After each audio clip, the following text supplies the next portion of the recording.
Саламатсыңдар ма, құрметті білім алушылар? Сабақты бастамас бұрын бүгін түгелденіп алайық, иә? Тобымызда кім кезекші? Сүндет. Тобымызда кім жоқ? Бүгін тобымызда барлығы түгел. Жарайсын, отыра ғой. Сабағымызға жарастырайық.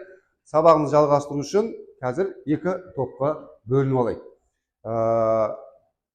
Біз информатикадан робототехника бөлімін өтіп атқаннан кейін сендерге жинақтан, яғни лего жинағынан мына объекттерді құрастырып қойдым. Осы объекттер бойынша екі топқа бөлінесіңдер. Яғни цилиндр тобы және шаршы тобы. Қазір келіп бір-бір объекттен алып, цилиндр тобы оңға, яғни оң жаққа, шаршы тобы сол жаққа келіп орналастырып.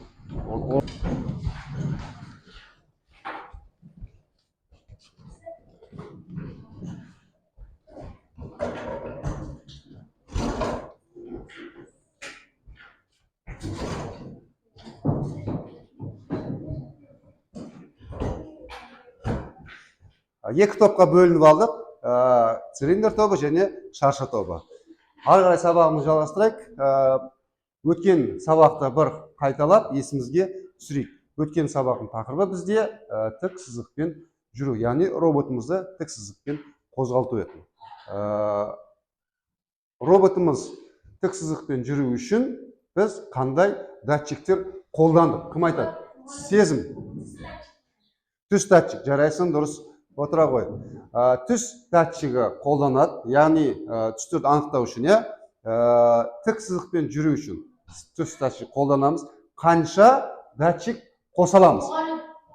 Бексұлтан. Біз 4 датчикті қоса аламыз. Себебі не үшін 4 датчик қоса аламыз? Себебі модельде 4 порт бар. Дұрыс, 4 порт бар, яғни Ең минималды тұрғыда бір датчик қосамыз. Ал сызықтың қиындығына байланысты 4 датчик қоса аламыз. 4 датчикке дейін қоса аламыз. Жарайсын, отыра ғой. Өткен сабақта қара сызықпен жүру үшін қанша датчик қолдандық? Біз алдыңғы сабақта 2 датчик қолдандық. Яғни 2 датчик, 2 жалпы ортадағы сызықты қарап отырады. Жарайды, отыра ғой. Жарайсыңдар, өткен сабақты қайталап алдық, еске түсірдік. Бүгінгі біздің жаңа тақырыбымыз инверсия сызық бойынша роботты жүргізу. Оқу бағдарламасына сәйкес оқу мақсатымыз робот қозғалысын ұйымдастыруға арналған түс датчигін қолдану. Бүгінгі сабағымыздың мақсаты инверстік сызық бойынша роботтың қозғалысын ұйымдастыру. Жалпы инверсия бойынша сендерге қысқаша түсіндіріп кетейін. Логикалық терістеу, яғни инверсия деп атаймыз.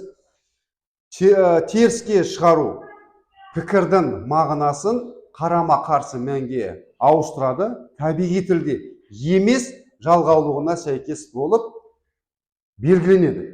Яғни мұна белгі арқылы инверсия бізде белгіленеді. Қысқаша жалпы пікірлерді пікір ретінде түсіндіре кететін болсақ, американдық тәсілмен түсіндірейік. Яғни жоқ пікірді керісінше қарама-қарсы түрленеді, яғни ауыстырады да бар пікірге жоқ қылады. Енді сан түрінде 0, яғни сигнал бар, сигнал жоқ, бір санын ауыстырады да сигнал бар ретінде қарама-қарсы ауыстырады. Бүгін біздің сабағымыз түске байланысты болғандықтан ақ түсті қарама-қарсы қараға айналдырады. Яғни қара түске айналдырады. Қара түсті ақ түске айналдырады. Енді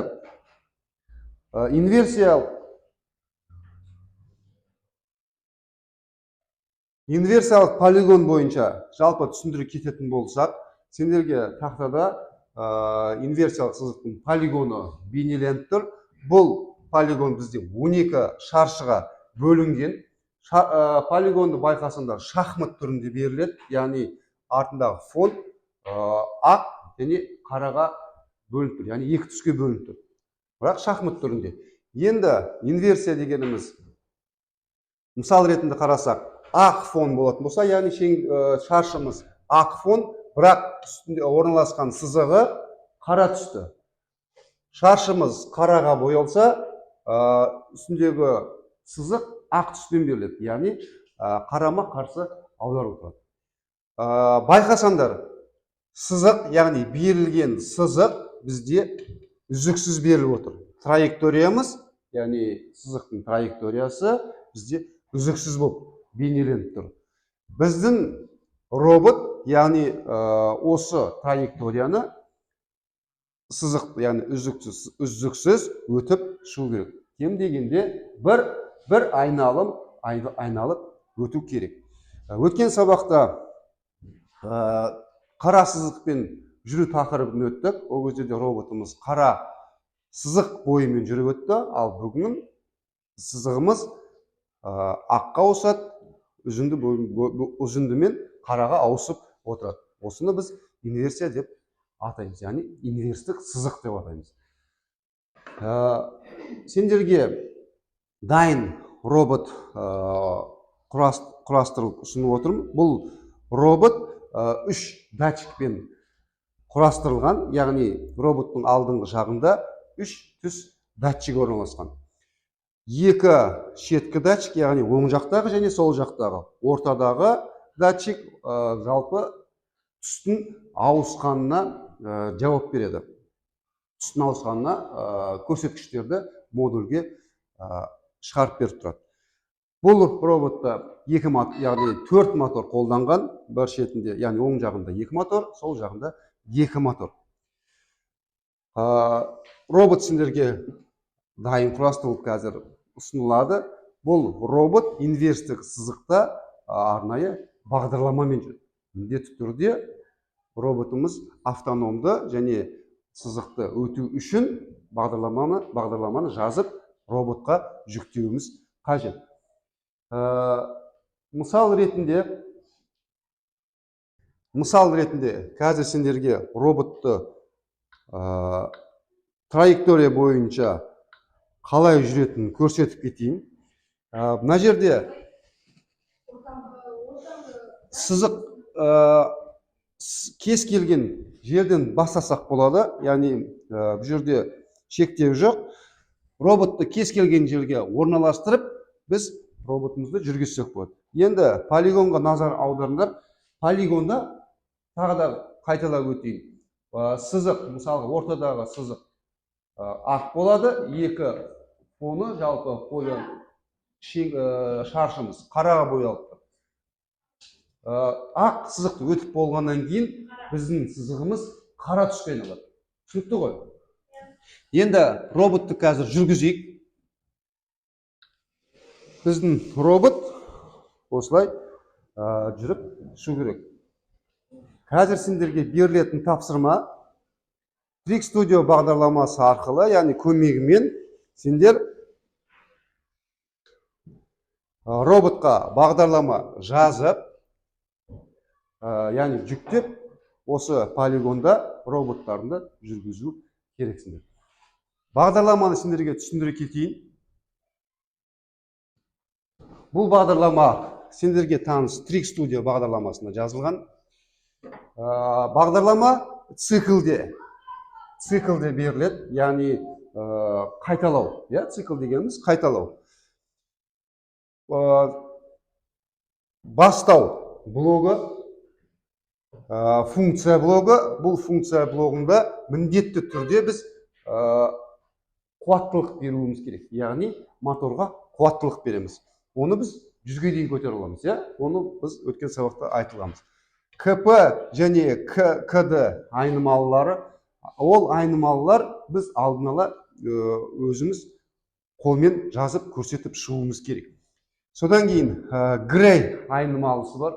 Грей айнымалы ол екі түсті қосып, яғни ақ және қара түсті қосып, екеуін екіге бөліп көрсеткішті, яғни датчиктің көрсеткішін екіге бөлеміз. Сол кезде бізде грей түсі шығады. Грей дегеніміз ағылшынша аударғанда сұрды білдіреді. Яғни сұр түсті біз міндетті түрде көрсетуіміз керек. Ол қате мына ақ түстен қара түске келген кезде екі түсті датчик көреді, бірақ оны ауысып жатқан кезде сұр ретінде біз көрсетіп шығамыз. Егер жалған болатын болса, программаның циклы мына бөлік орындалады, немесе ақиқат болатын болса, онда мына цикл орындалады. Сендерге берілетін тапсырма осы Trick Studio бағдарламасы арқылы инверстік сызық бойынша роботты жүргізу бағдарламасын құру қажет. Және де жасалған бағдарламаны роботқа жүктеп, полигонда жалпы жүргізіп шығу керексіңдер. Кем дегенде бір айналым өтіп шығу керек. Топ мүшелері роботты, яғни алсаңдар болады столдың үстінен. Сонымен қатар қазір сендерге алдарына қиғама қағаздар таратып берейін. Бұл енді тапсырма, жұптық тапсырма болады. Жұптық тапсырма, бірге жұппен жұмыс жасаймыз. Экранға да бағдарламаны шығарып қоямын. Қай жұп аяқтайды, маған белгі, мынау қоңырау арқылы белгі берсеңдер болады. Қай жұп аяқтайды, мына белгімен белгі бересіңдер. Тапсырмаға сендерге 10 минут уақыт, мына құм сағатқа қарап 10 минут уақытты қадағалап отырасыңдар.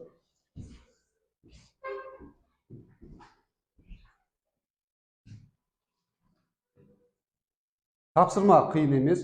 Өткен сабақтағыдай тік сызықпен, яғни қара сызық бойымен робот жүргіздік. Сол бағдарламаға ұқсас, бірақ бұл жерде кішкене өзгерістер бар.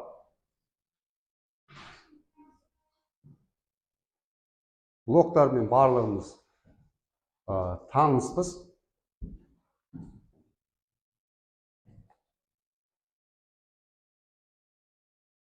Берілген бағдарламаға мұқият қараңдар. Бағыттауышты ауыстырып алмаңдар.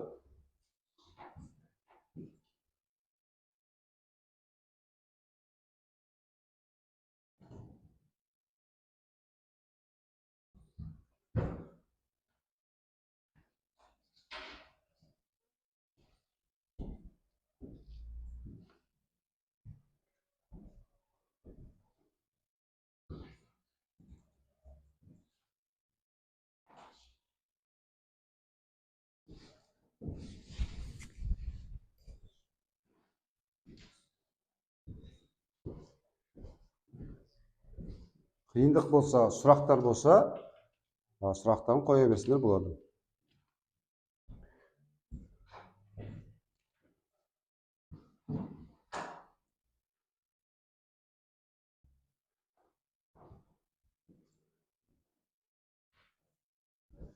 Осы бағдарламаны құрып, роботқа жүктеп,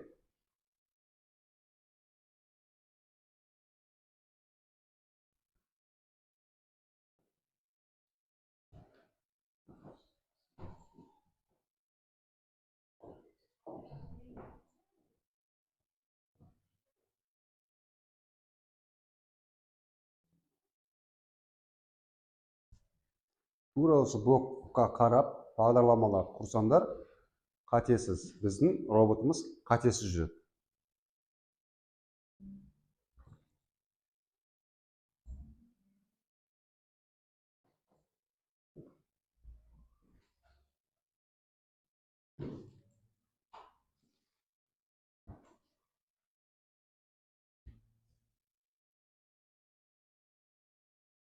Жарайсыңдар.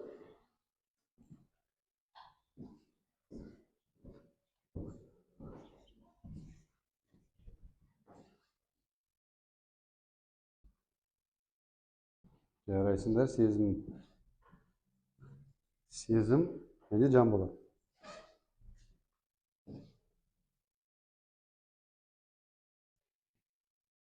Моторлардың блоктарына қарасаңдар, өзгеріс бар. Яғни Б және Д алға жүреді, С және А порттағы қосылып артқа жүреді. Оны байқадық па? Оны біз түспен ажыратамыз, иә? Және де берілген бағыттауышқа. Бағыттауыш артқа қарай және алдыға қарай берілді. Онда шатастырып алмаңдар. Себебі роботта біздің моторымыз керісінше тұр. Яғни артқа қарай моторымыз айналса, біздің роботымыз алдыға қарай жүреді.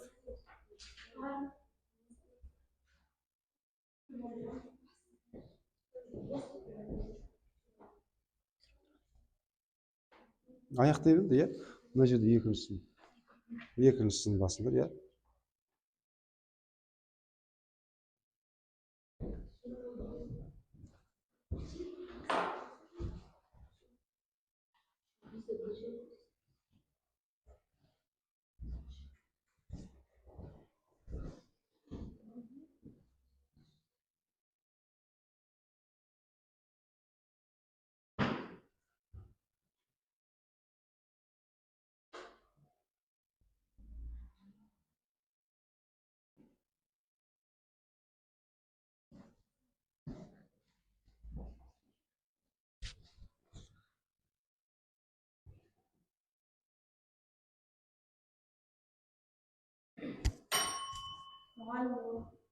Жарайсыңдар, цилиндр тобы аяқтапты. Роботқа жүктеп, яғни бағдарламаларын сақтап, бағдарламаларын сақтаңдар, және роботқа жүктеңдер.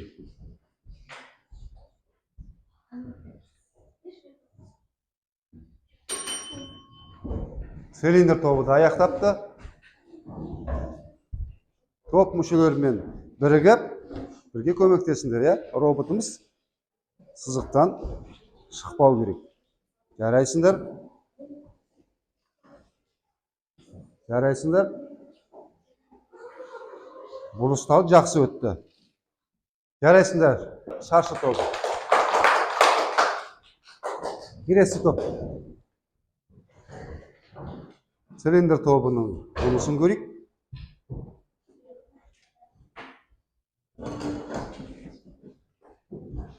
Кез келген жерден басасыңдар да болады. Бұл жерде тұрыңдар, робот сызықтан шығып кетпесін.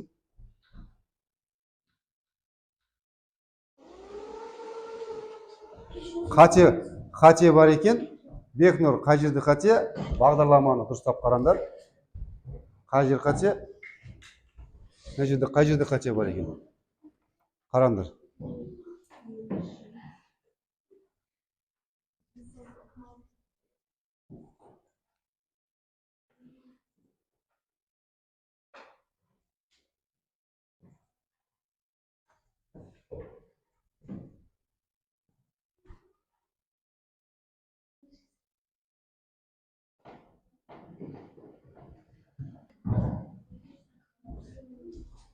Жарықтық дұрыс түспеуі мүмкін.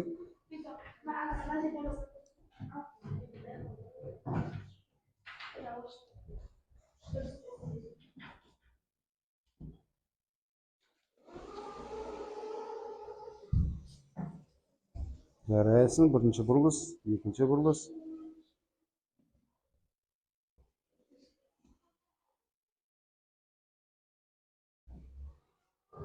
Жарайсың. Бір айналымды өтті.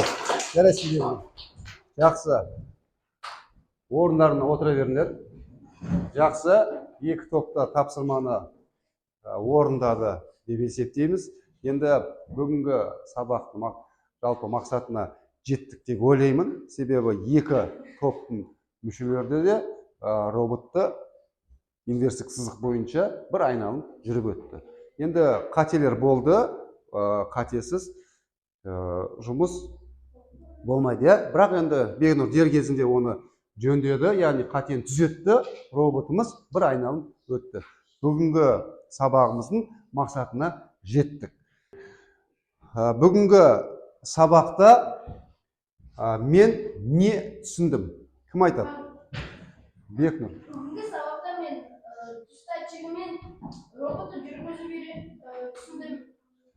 Роботты инверстік сызықпен жүргізуді үйрендім. Жарайсың. Маған ерекше ұнағаны. Маған ерекше ұнағаны сызық арқылы роботтың қателіксіз жүргені. Жарайсың, жақсы. Тағы да кім қосады? Маған Сезім. ақ сызық болғаны, ақ фондан, қара фонда ақ сызық болғаны. Иә, яғни байқағаны бүгінгі сабағымызда инверсия ретінде, яғни ақ фонда қара сызық, қара фонда ақ сызық болды. Жарайсың, онда байқадық. Жарайсыңдар, сабақ қызық болды ма? Бексұлтан. Иә, маған қызық болды. Өйткені Несімен? доға ретінде 90 градуста бұрылғаны. Дұрыс, иә, бұрылғаны. Бұрылғаны доға ретінде. Біздің бұрылысымыз доға ретінде беріліп тұр, яғни шеңбер ретінде, иә? Қиын жерлерде бұрылғаны ұнады. Иә, дұрыс, жақсы, жарайсыңдар. Енді отыра ғой, Бексұлтан. Жарайсыңдар, екі топты да тапсырманы жақсы орындады. Екі топты жарайсыңдар. Бүгін біздің сабағымыз мақсатына жеттік. Сабағымыз аяқталды. Сау болыңдар.